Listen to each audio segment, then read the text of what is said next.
đề đều nơi đây là để hiệp thông với tất cả các bạn trẻ thế giới quây quần chung quanh Đức Thánh Cha Benedicto thứ 16. Và lúc này tôi được quyền Đức Giám mục Giáo phận Con Tum tuyên bố đêm giao lưu nhịp cầu yêu thương bắt đầu.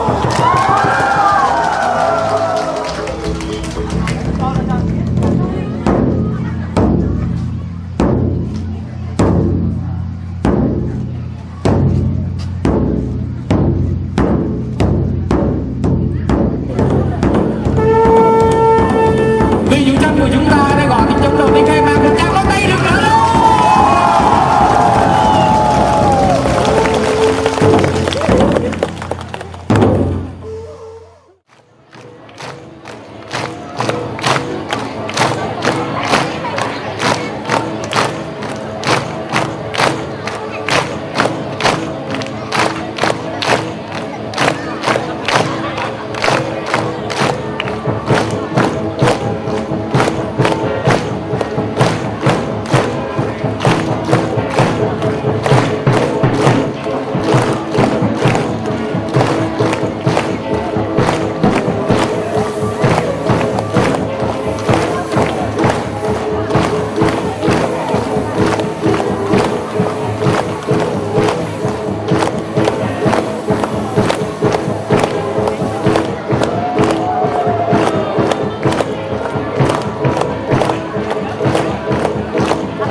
Vỗ tay các bạn ơi!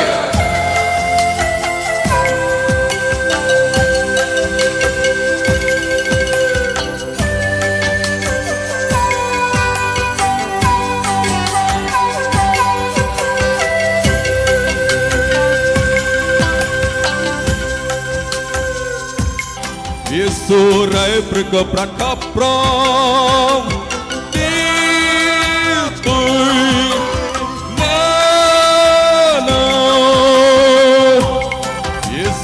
Mereka kau tahu kaprong Kaprong Prin Như bơi kau tahu kaprong Pinipang Như bóng tay bỏ y bơi bỏ cờ brand cup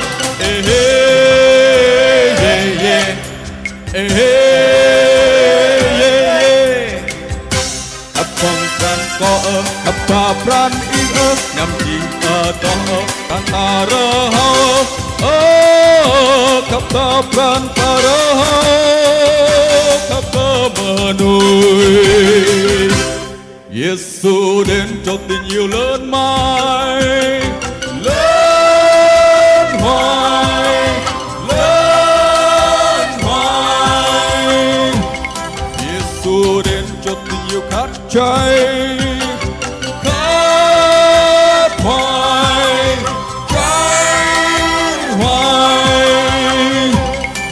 gọi tim tôi yêu thương trao thật nhiều, người mở tim anh cho Phật trao thương yêu. Hey, hey, hey, yeah. Hey, hey, yeah, yeah. Tình từ tình tôi ơ, tình truyền tim anh ơ, tình dệt câu ca ơ, rộn ràng tim ta ơ. Cho tim ta xôn xao, cho tim ta nôn nao dâng trao tình người. Hey!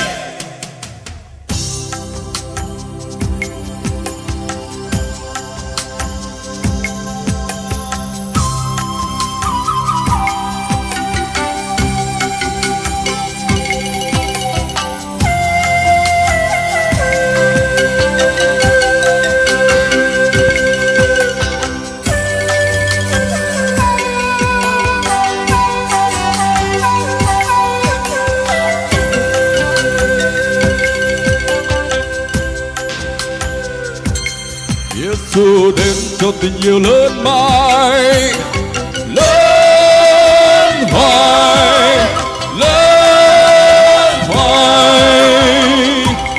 Giêsu đến cho tình yêu khát cháy, khát hoài, cháy hoài.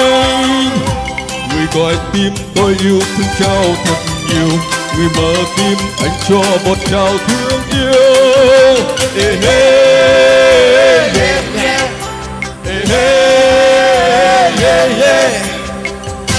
Tình từ tim tôi ơ, tình truyền tim anh ơ, tình dệt câu ca ơ, rộn ràng tim ta ơ. Cho tim ta xôn xao, cho tim ta nôn nao dâng trao tình người. Giêsu đến cho tình yêu lớn mãi, lớn hoài, lớn hoài.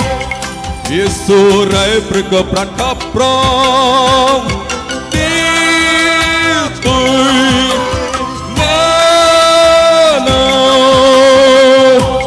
Giêsu đến cho tình yêu lớn mãi,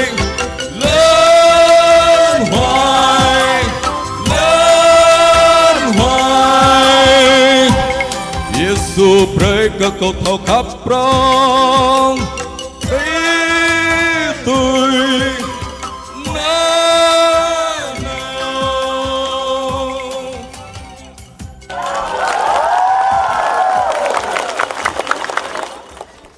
Vâng, kính thưa quý vị, kính thưa các bạn, giới trẻ thân mến, vừa rồi quý vị và các bạn vừa thưởng thức một dòng ca rất là bốc rửa, rất tươi trung của Nguyên Bara của Rừng Xanh Đại Ngàn của chúng ta với nhạc phẩm Cho Tình Yêu Lên Ngôi, một sáng tác rất dễ thương của nhạc sĩ Lê Đức Hùng, cũng là MC của chúng ta ngày hôm nay. Và lần nữa xin mời quý vị cho một tràng pháo tay thật nồng nhiệt cho nhạc sĩ Lê Đức Hùng và dòng ca trẻ Ca So Đi Dực.